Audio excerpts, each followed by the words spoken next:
If I say create a picture of Indian women, there would be something altogether different which you and I cannot relate to.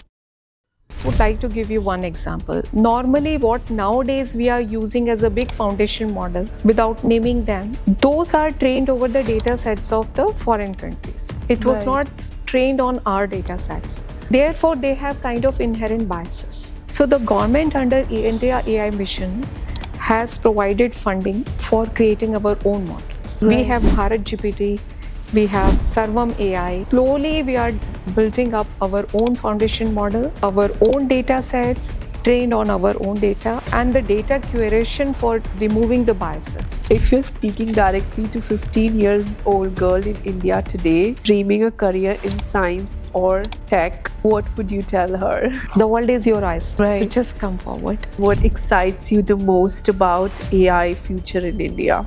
So health is certainly one. Right. But education is something which I'm so much excited about.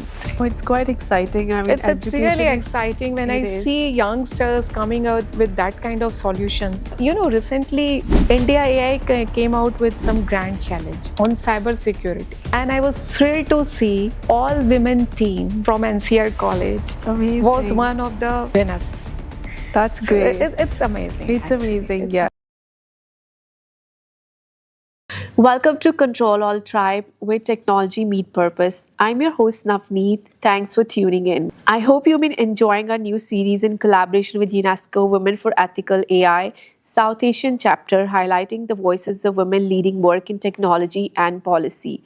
Today, I'm truly honored to welcome Dr. Preeti Bansal. Dr. Bansal is Indian Telecommunication Services Officer and currently serves as Advisor Scientist G in the Office of Principal Scientific Advisor to the Government of India. Over 3 decades of experience across telecommunication policy, disaster management, and standardization and advanced technology, her contribution has shaped India's tech policy landscape. From drafting national policies and emergency communication protocols to leading global standardization effort on AI and quantum technologies, Dr. Bansal brings unmatched insight into interaction of technology, governance, and innovation. She represented India on global platforms like ITU and APT, chaired working groups on AI for natural disaster management, and played important role in defining India's R&D roadmap in e-mobility and zero-emission trucking. She also serves on several national committees across Ministry of Electronics and IT, Department of Telecommunication, Department of Science and Technology, and more, shaping frameworks for trustworthy AI, quantum communications, and cyber physical systems.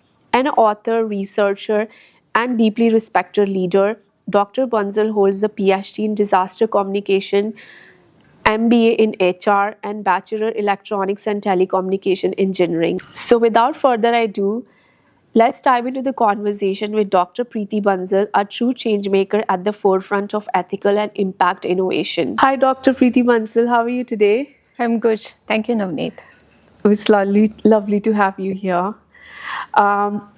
So just to begin with, your career is quite impressive, and you have done in different sectors across AI policy, telecom, disaster management, and so much more.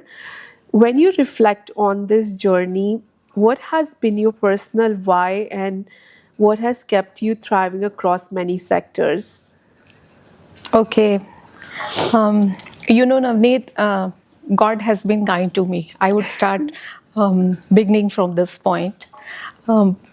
I have always tried to keep perpetual learning as a guiding light for my life journey. I come from a business family, and I'm the first to pursue STEM as a career. And interestingly, I had a lot of affinity for science subjects like physics and mathematics. And therefore, engineering comes as a natural choice for me as for my career. Right. And when I was pursuing my engineering, many of my peers were interested in joining the civil services. And somehow I was knowing that I want to pursue technology as my career, do something meaningful using technology. So by choice, I appear in Indian Engineering Services of UPSC exams. And in 1993, I joined as Indian Telecommunication Service Officer. And over my career span of almost 30 plus years, I got opportunities to learn about technology. I installed very first electronic exchanges and gateways when telecommunication was transforming, and now working with AI. So, all grateful for my career choices and to God, certainly. No, that's great. Now technology has evolved so much, right? But still, when we look at many young girls, they feel intimidated by AI, quantum tech policy, or telecom because they don't see enough role models. What skills or mindset helped you the most when you started out? I mean, when you started, I don't think so. Technology was just starting it off, it was evolving, right? And it is interesting now to be part of this journey, growing with the technology evolution. And honestly, when I started learning about AI, I was not knowing about anything about this technology. I did some coding during my engineering, but Right. my work never demanded me to do actually actively do coding in Python or new languages. Right. So when I started learning, I thought it's okay not to be very expert in this field. Just keep learning, asking questions, reading about these things, and it's okay to learn at my pace. And Right. I think consistency and my resolve to know something better helped me a lot. And I kept learning, and I'm not the expert, but I can say now I can understand quite a bit about these technologies. So perhaps Yeah. zeal for learning and my curiosity helped me a lot. And this is a mantra for everyone, I suppose, that you need not to be expert. Just keep asking questions, Right. and have a kind of resolve to use technology for benefit of all. So once these kind of things are there in your insight, you are ready to learn things. No, I think I absolutely agree on that. You always learning and evolving. No one is actually expert. Yes, yes, Right. yes. And that's a great mindset to have. We were talking about technology, and when we talk about technology, now AI is the next big thing. In your view, what does ethical AI actually means in Indian context, especially for a country as diverse and complex as ours? Yes. When this responsible AI or trustworthy AI or ethical AI started at taking conversation mainstream in the conversation about the AI, Right. I could observe that different societies have different connotation for fairness, equity. Means the basic denominators are same, but what should an ethical AI be varies slightly. So in the Indian context, because of our diversity, our means different kind of demographic variables, linguistic, socioeconomic structures, and so on, it varied so at a vast scale in our society. It's important that ethical AI should be able to bridge the gaps. It becomes as accessible for all, Right. and certainly it should not perpetuate the existing biases which are prevalent in our society and the system. So it should help people to come out. Uh, it should provide the accessibility and equity in an inclusive manner for all. Right. And the government is taking care of all these aspects. And if you see our national strategy, the government has focused on providing AI for all, using AI for the social good. Right. So, in my views, the ethical eye for India is providing equal opportunity for everyone to grow, and no one should be left behind. No, absolutely. I think that's the kind of future we envision, that where everyone is included, regardless of backgrounds or gender, Certainly. which has been the Certainly. biggest. I mean, gender gap is quite big. You probably would have also noticed the recent World Economic Forum report, we are still a little behind, but we are actually doing better in education and health, Yes. which is little improvement is there. Certainly, the government has identified three verticals: Right. agriculture, health, and education as a priority sectors for India for AI applications. And there Absolutely. is reason behind it. We Right. can see vast disparities in these three sectors, and we have to use AI as a tool for bridging the gaps. No, absolutely. With so many advancements happening so quickly in AI, what should government do now to ensure AI develops in a way that it's inclusive and safe for all? As we just highlighted the gender gap, and you already mentioned that the agenda is to build for all. But what do you think? What else can be done beyond that? Yeah. That different sectoral guidelines are emerging for AI, for Right. financial sector, for health sector. Those guidelines are there in India. But their interconnects, having a common perspective across the sectors is something which government is trying to evolve. Right. And if we want to create inclusive AI, the common denominators, the common guiding principles should be similar across the sectors and across the states. And therefore, a whole of government approach is something which we are working through. The second thing, when we talk about the inclusive AI, Right. it's about having a diverse perspectives in place when we are creating the AI tools. So Right. a kind of life cycle approach should be adopted, and all actors who are part of this ecosystem should be equally responsible Right. to make it inclusive and accessible for all. And the gender perspective is very important because women at different intersections of the society, nobody is there to take their views while we are building the applications, AI applications. Totally. And those who are part of these discussions, you and I, we are not actually knowing the women at the last what are her requirements. So creating those kind of pipelines, how to bring those views into the policy making. Right. So here I think the consultations and cooperation is important. Taking civil society, multilaterals, their views into account, and creating a consortia-based approach where every actors are given opportunity to put their views. Right. And it's difficult. Then having said that, it's far more difficult to bring into the actions. So on that we are working. How to create a consultative and participatory mechanism for AI governance.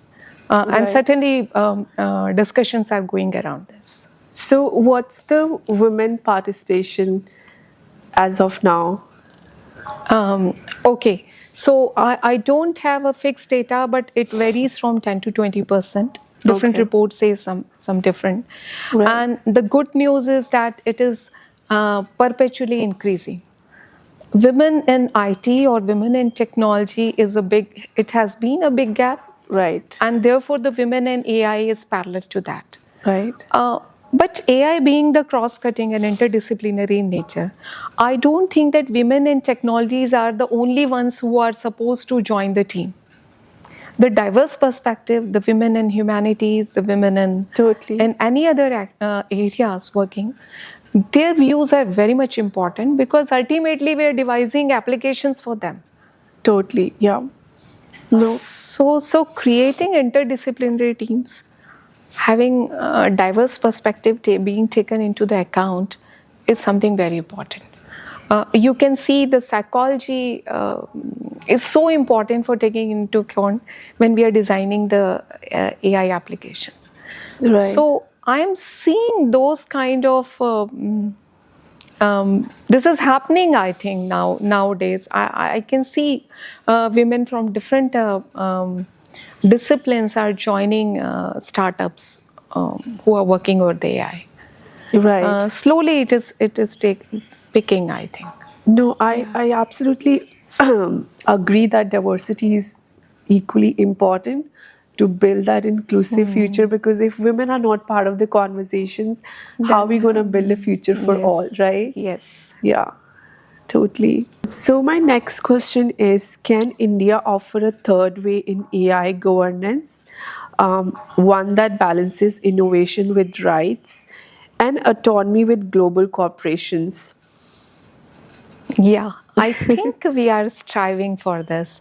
Um, India is slowly and steadily becoming a part of global conversation about balance in AI. Right. And if you notice that government's view has always been pro innovation.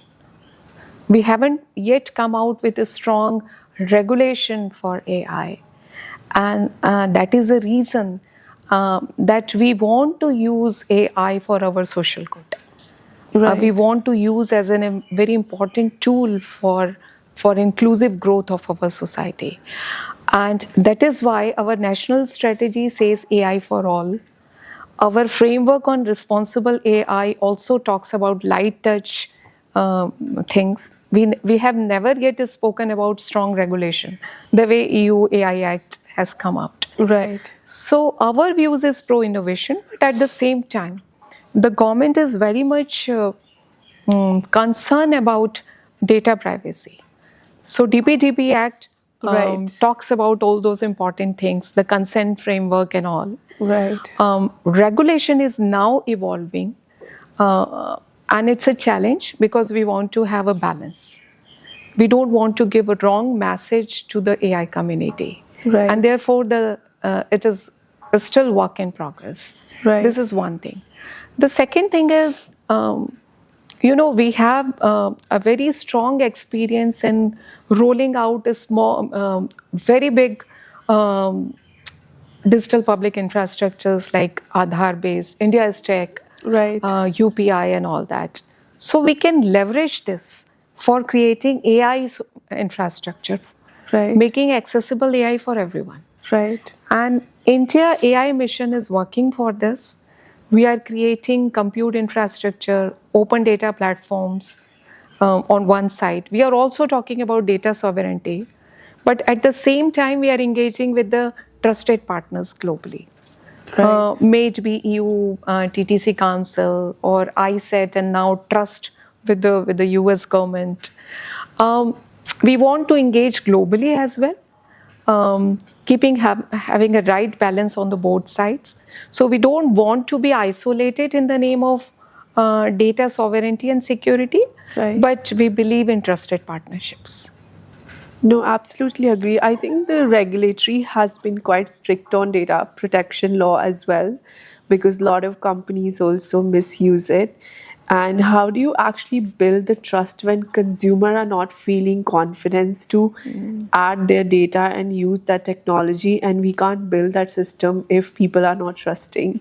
So definitely Indian government has done such a great work. That's why some of the apps has been also removed from the app stores, and because they don't fall under the regulatory criteria, right?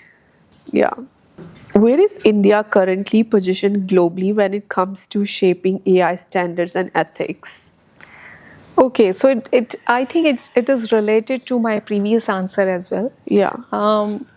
The standards starts with identifying the common minimum denominators. When we say Right. that things should go like this, what should be the privacy, fairness, assessment mechanism? What we want when we say the robust AI should be like this, and what should be the data governance principles when we want to Right. train our models on unbiased data. So we have started with DPDP. Right. The regulation is under process to evolve, and there are few organizations, say Telecom Engineering Center, they have come out with the standards as well. So they have Right. come out with robust AI standard and fairness assessment and all. So it's a work in progress.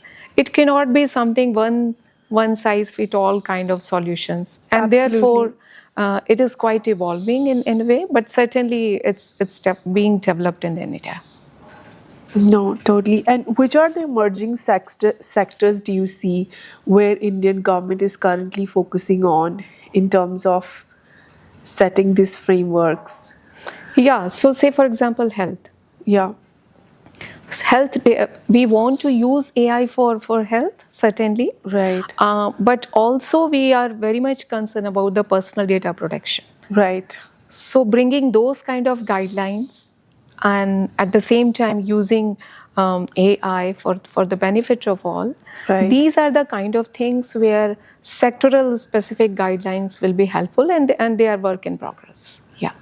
That's amazing. What role do you see for central policy in shaping not just technology but values like inclusion, gender equity, and fairness in AI systems? I think we've discussed like already covered a lot, but probably if you can highlight few more points to add extra. I think central policy kind of provides unified approach at the national level. Right. If you see, there are so many states are having their IT policies, and even they are coming up with AI policy also. Right. But when we talk about the central policy, it provides a unified approach for the nation. Right. It can kind of provide whole of government approach, so everyone knows what is required to be embedded in the system, irrespective of the sector, irrespective of the states where these are going to be deployed and used. Yeah. And central kind of say, for example, National AI Mission. Right. They are helping with the help of Bhashini, Anuvadini. These kind of initiatives are there. They provide. What is the Bhash? If you can elaborate little more on that, people who probably don't know. Oh, okay. Yeah. So Bhashini and Anuvadinis are language and NLP engines for language translation. So anything available in English or Hindi, say, can be translated into vernacular languages. Okay. And they are very powerful tools, easily accessible to our startups and MSMEs for using that for creating apps in vernacular language. So say for farmer advisories or any application for the local people is required to be built up. Right. The data set is available by the government. So similarly, India AI Mission has provided about 34,000 GPUs over the cloud, accessible for people all across India. So these kind of strong, powerful tools are available. There is AI Kosh, open data platform, the source repository, which is available for everyone to use. So these kind of big level initiatives are there, which the central government can provide. So where do normal people get and access this information? The India AI Mission is, I think, one-stop portal that one should refer to. Yes. Okay. So which has all the everything included. They have 7 pillars. Okay. And that includes even the capacity building, the Future Skill Prime, which offers courses, AI courses, even free of cost. Okay. And great. Yeah. I didn't know this. Yeah. Please visit India AI portal. It's a very, very powerful national AI mission platform. Right. And AI for all is the basic theme. Yes. I think it's amazing. That really defines that how inclusive we want the future to be, right? Yeah. And you know, we don't want to say that AI is for a specific set of people. Right. Who want to do profit maximization or who want to enhance the efficiency of their business operation. Right. It is for enhancing everyone. 100%. So this is a very strong message which India has given to all of us in our nation, and as well as globally we are populating this. 100%. I mean, even if I look at technology, I think India has literally given access to everyone. Yes. And UPI is a good example of that. Yes, certainly. Right. And not only that, as MOSIP, we have given this to other nations also, other developing countries, free of cost, and they can use it. Yeah. So this is democratization of AI by the Indian government. That's amazing. So, of course, there's still bias is there for sure, which we can't deny that, right? How do you see the current policy frameworks account for gender bias in AI systems, and what gaps still remain, and how can we close them? Okay. We don't have any national AI law per se, Right. but there are different laws. IT Act is there. There are various. Earlier, we used to call it IPC. Right. Now, under Nyaya Sahita, we have many provisions which are there to safeguard biases against women. Right. So those laws are there, right? But when AI comes into play, it becomes slightly trickier.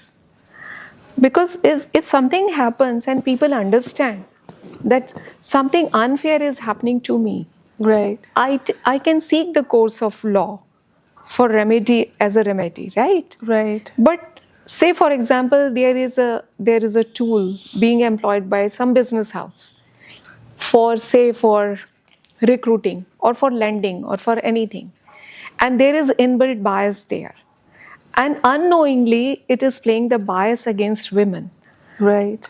The business house choice, they want to do this, but inadvertently it is happening. It's happening. It's yes. happening. Yeah.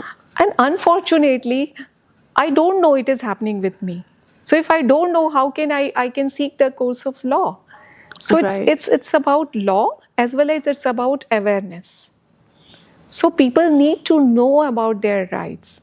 That kind of AI literacy is required where people can understand, where women can understand that not only physically it is possible through technology and through Right. algorithm. 100%. So awareness on one side so that I can seek Right. course of action under law, and also awareness by the business people also that black box kind of tools cannot be applied.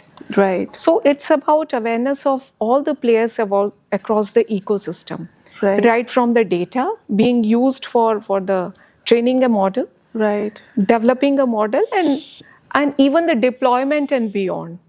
So that kind of understanding and awareness is required. And therefore the literacy, capacity building, policy advocacy, all those things would come at play.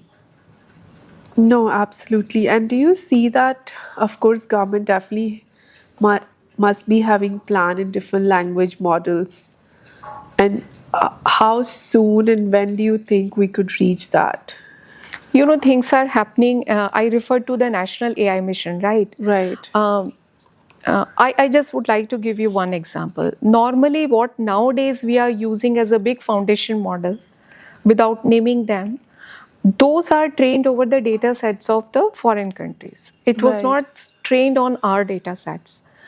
And therefore, they have kind of inherent biases. If I say create a picture of Indian women, there would be something altogether different which Different. you and I cannot relate to, right? Yeah. So we need our Exactly. own data set, our 100%. own foundation model. Yeah. So the government under India AI Mission has provided funding for creating our own models. We Right. have Bharat GPT, we have Sarvam AI.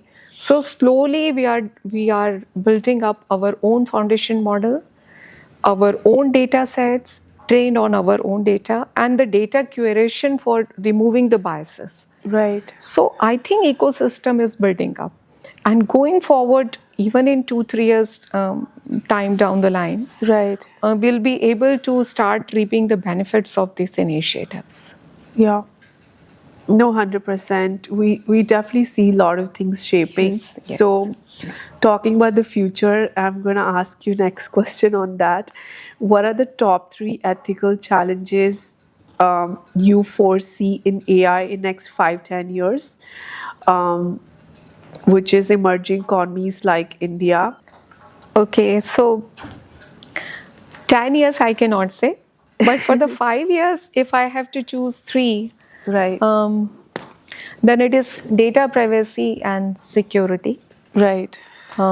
Because many of people from rural areas or from other communities, they are coming first time into this and the social media platforms and this kind of Right. systems, right? And perhaps not aware about importance of their data security.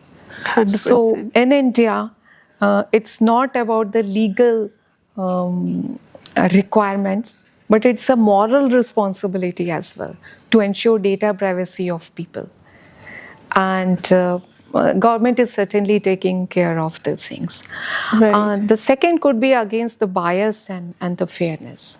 This is certainly needed to remove inbuilt biases which are prevalent in our social system. If we do not take care of this, they will be translated into the algorithms, Right. and this will keep perpetuating and enhancing these kind of biases into the system. So it is important to curb these things right at this time. Right.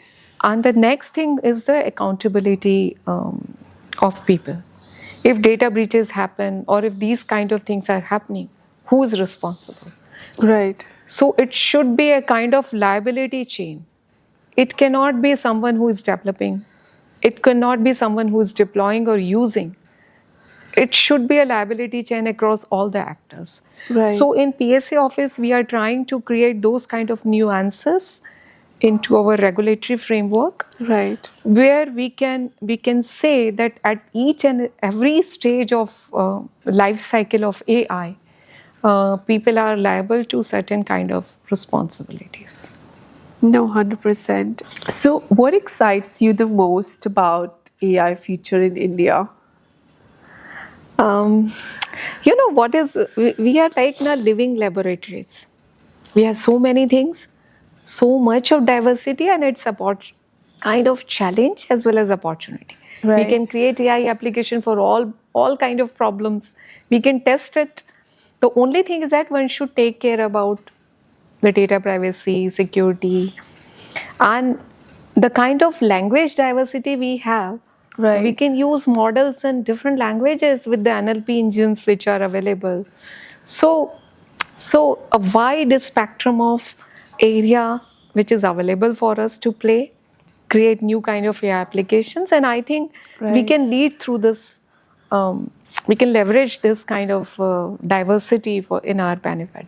Right. But what excites you the most? Like, I personally, for me, I feel if AI could build like larger health models, because kind of population we have. So for me, I get really excited about health. Do you have any personal sector which you feel that it could really transform economies and, Okay. like, yeah. Okay. So I can understand it better now.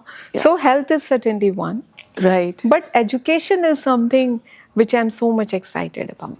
Yeah. Just there is a scheme of Ministry of Tribal Affairs. Okay. They are creating Eklavya schools, okay, in the tribal areas. Right. And this is a very simple scheme: converting a school, providing in a smart board, Right. making accessible the YouTube and everything over the boards. A student can use that, do something, scribble this, use that as a saved file. And so these tools, I have seen this just transform the people. Right.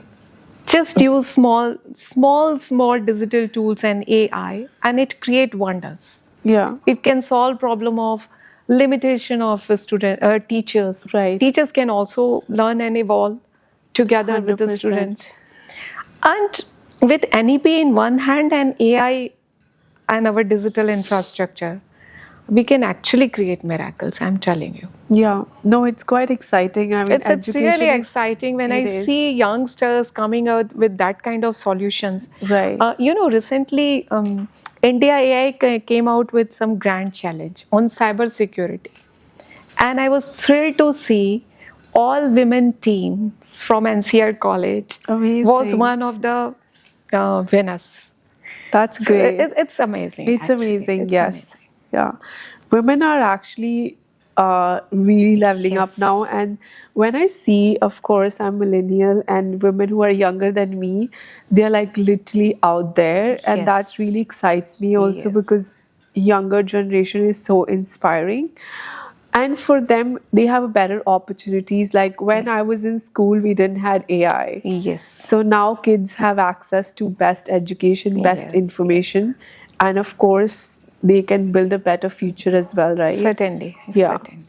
If you could redesign the AI ecosystem from scratch, what would you ensure is built in from day one, especially to protect marginalized community and promote gender equity? Okay, so if given a chance, starting from scratch, as it is inbuilt in your question itself, it should be inclusive. Right. So, inclusive data sets, creating diverse people with diverse perspectives and backgrounds to be a part of the AI ecosystem, Right. and therefore defining the bias and fairness very well so that it is known right from the beginning what is required from them. And there should be right based kind of legal framework where the human rights and the democratic values are at the core right from the beginning. And if we put these kind of framework, we have to have technology at our hand to ensure that these kind of frameworks are actually implemented. Right. Because this cannot be done by the human intervention only. So the technology at fore to ensure these kind of things are implemented, and at the last, policy level accountability for all. Right. If people are not following this, how to deal with them? No, 100%. Because in the physical world, we have somehow not been able to do this at the physical level. There are human subjectivity comes into play. So the technology is rightly placed to objectively take care of right-based approach. Yeah, 100%. But we're also seeing that, we spoke about future, we talk about innovation, gender gap, and all that. But one thing people are also really scared of losing jobs, right? Yes. And how is India planning to promote AI development while also making sure that especially people in rural areas and our informal sectors don't lose their jobs? Yeah, so this is a big question, and you might be seeing across so many people talking about job losses Right. because of AI. Yeah, yeah. Especially in tech sectors. Yes. Yeah. You know, I'm from the old generation, so if I can easily recall during 80s when IT was entering, everyone was scared of job losses and unemployment. But over the time, we have seen that IT has created more jobs and better jobs. So I envisage AI in a similar way. The business will not be as usual the way we are doing, but Right. it can be empowered and enhanced using AI. So, for example, farmers, Right. AI is helping them with the crop, better advisory on crop instead of our old Krishi Darshan. They have now AI tools in vernacular language. They can ask over their mobile phone and find the advisories. Right. So this is how, and they can have better market access and all. So AI can further enhance people. Our Asha and Anganwadi workers, right, front end workers for the at the rural level, Right. they are being given the tablets, and with the AI app, they can better do their job. They can Right. take the picture, seek the advisory. So it is actually helping them do their job in a better way instead of shrinking their roles. Right. So government is, I think, aware of these kind of things, and Right. the purpose is to use AI for all instead of reducing the opportunities. Right. No, it's kind of people have mixed feelings as of now. Yes, But yes. it's great that government is also thinking in that way so people don't end up losing the opportunities. So I totally, absolutely agree that AI will create more opportunities. But of course, the advocacy and awareness part is equally important. Yes. People to understand how to adapt that, right? Yes. What do you think about, UNESCO's Women for Ethical AI chapter for South Asian women, that this conversation series we having, what kind of role this kind of conversations play at overall, in tech ecosystem, at policy? I think it's very important to have this kind of conversation around, and this is really helping all the actors across the ecosystem to understand Right. importance of ethics and AI. And a kind of template is provided by the UNESCO to okay, if we want to go for ethical AI, what all are important indicators? Right. And we can check whether we have ticked all those boxes or not. Do we have right kind of policies? And if we have, then are we taking care of all important indicators to inbuild ethical AI in the Right. system? It's really important to have these kind of templates in the framework, and it also helps connecting people across, people Right. from different countries in South Asia. We can learn from each other experiences, 100%. and it kind of provide a platform for collaboration. Yeah, and especially bringing women voices Yes. at the forefront, Yes, which is so certainly. important, right? Yes, yes. Yeah, it's like it's so fascinating that diversity is so important. And I think women are actually breaking barriers in so many fields. Certainly. And it is so important we highlight such voices to talk about it, why they're doing what they're doing, so then broader ecosystem can also understand that, why it matters. Certainly. And it kind of give you a feeling that you are creating a network of women of having a common belief system, Right. doing something significant for the betterment. 100%. So this feeling itself is very special and important. We Yeah. feel connected. We are ready to learn from each other, Right. and also to help each other. Yeah, 100%. Like, I'm non-tech background, to be honest, and But it doesn't matter, knowing Yeah. technology is not important. Having a Exactly. belief system of contributing is something which is important. right. No, this is also kind of so much learning for me as well, like really understanding. I've been building in women's health tech, and again, having no health tech background, but I've educated myself, and I think Yes.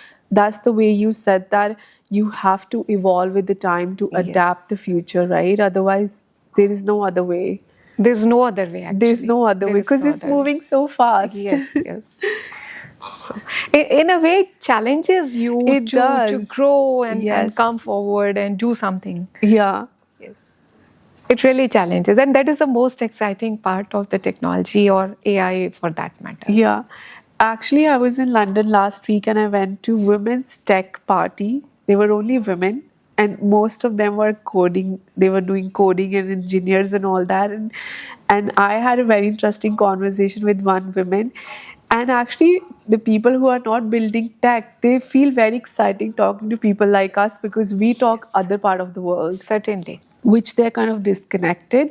So I think it's always fascinating what's happening on other side, the way we are thinking, what's happening in technology, because I don't code, I don't know. So people who are coding, they are fascinated about, I mean, what we think about overall technology, how it's evolving. So I think it's important that bringing the ecosystem together and bringing these conversations to educating people that Yes, certainly. what is tech, and of course ethical tech is This is so very important. This is very important, Yeah. because unless and until we have diverse perspective, we Right. cannot create right kind of AI tools. Certainly not. 100% not.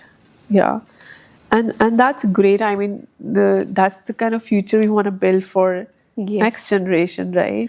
And the network of women is something Yeah. which is so helpful in creating camaraderies across this, and having diverse views, knowing each other and learning Right. from each other. 100%, absolutely. I think everyone brings in unique perspective. Certainly, I'm certainly. always like, there's always something to learn from. Certainly. Even someone who is not, even actually as you walk in from the watchman to your office, to every single person just teaches you, because everyone has something unique to offer. And I think that's what I've learned in my career as well, like honestly, like how to grab the best and how to give it back also. That is something also really excites me. And on the same questions, based on the similar conversation, that, as I said, we do have a lot of young listeners too, and ideas to inspire more young women to be part of the ecosystem, the growing tech ecosystem, and the conversations. You are a scientist. Your actually career is quite impressive, to be honest. I was saying, just to do your intro, I probably need like half an hour to do that. So it's quite impressive that what you've done overall. You're a scientist, engineer, policymaker, published author.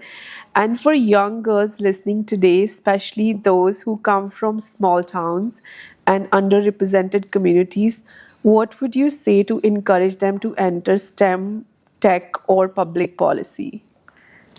Okay, so I'm from Raipur, not a big town that time when I was growing up. You know, if we see science, Right. or technology for that matter, or policy, they're agnostic to gender on this or the social structure. Right. It's not only for those who are from a specific community or people of a different kind of lifestyle or fit into some mold. Right. Rather, it's for everyone. So I would like to say that please come forward. Yes. Come with your perspectives. And your ideas are what is going to create the right kind of policies and technology solutions. So it's a high time that everyone should come forward and have belief in themselves. And it's okay. We are not an expert. It's fine. Right. Keep learning, as you rightly said. Keep learning. Keep asking questions, and slowly you will get to know that you have become an expert. Right. So I think one should have self-belief Right. and certainly break the molds, because limitations are here. Totally. So everyone should come forward. Absolutely. What's the one myth about women in tech you would like to bust on this podcast? I think I said just right now. Yeah. It's agnostic, gender agnostic. Right. And those who say that the mathematics is or the science is for man, Right. science doesn't know who is pursuing this, right? Right. And just go and grab the opportunity. No one can decide that whether you can pursue this or not. It's only your self-belief. Right. And you can do anything and everything. Yeah. And working in the government, I know the government policies are very much encouraging women. There are various policies. 100%. So many fellowships and programs are available. Right. Only thing is that you just come out, ask people, find mentors, find out from the internet is available to you, find out from people or from internet Right. that what all opportunities are available for you. Right. And a kind of little awareness is that which is so much helpful for you to grow. So self-belief, that's the only answer. Yeah, totally. And I think government also has so many cohort accelerator Yes. models, like Yes. so many schemes and for women's favor. So many schemes. Right. Even if we look at reproductive health rights, India has the best reproductive health rights if we compare across the globe. If we compare with the Western worlds, you see, Right. we had a lady prime minister, we had president, we have president, Right. and we have so many top leaders who are women. Even if you see the corporate sectors also, now the percentage is increasing like It is anything. increasing, yes. So we have role models also. Right. So it's upon us how to have self-belief and build the muscle of self-belief and come forward without any hesitation. Yeah. The system is there to support you. Our system is not there to curb anyone coming forward. It's quite encouraging area for women to come. No, totally. I think you almost like covered everything for my next question, but I'm still going to ask you in case you want to add something. If you're speaking directly to 15 years old girl in India today, dreaming a career in science or tech, what would you tell her? Okay, I wish I could speak to every girl around, and I would say The world is your oyster. When you come forward, you open a door for the next girl in the line. So just come forward. The world is waiting for you. Great. Amazing. That's absolutely right, actually. You just need to take the first step always, step, yeah. right? Which is always difficult. Yeah. Great. Thank you so much. It was so Thank you. lovely to Thank have you, you. Nana. And it was so honored to sit next to you and, learn so much from you. And I hope we could inspire more people and also inspire more people to learn about ethical tech, which is super important. And super grateful for UNESCO's team to, really putting this together and bringing these conversations at the forefront. So great. Thank you. Thank you. Thank you so much. And I'm thankful to UNESCO as well for giving me this opportunity for this podcast. Thank you. Great.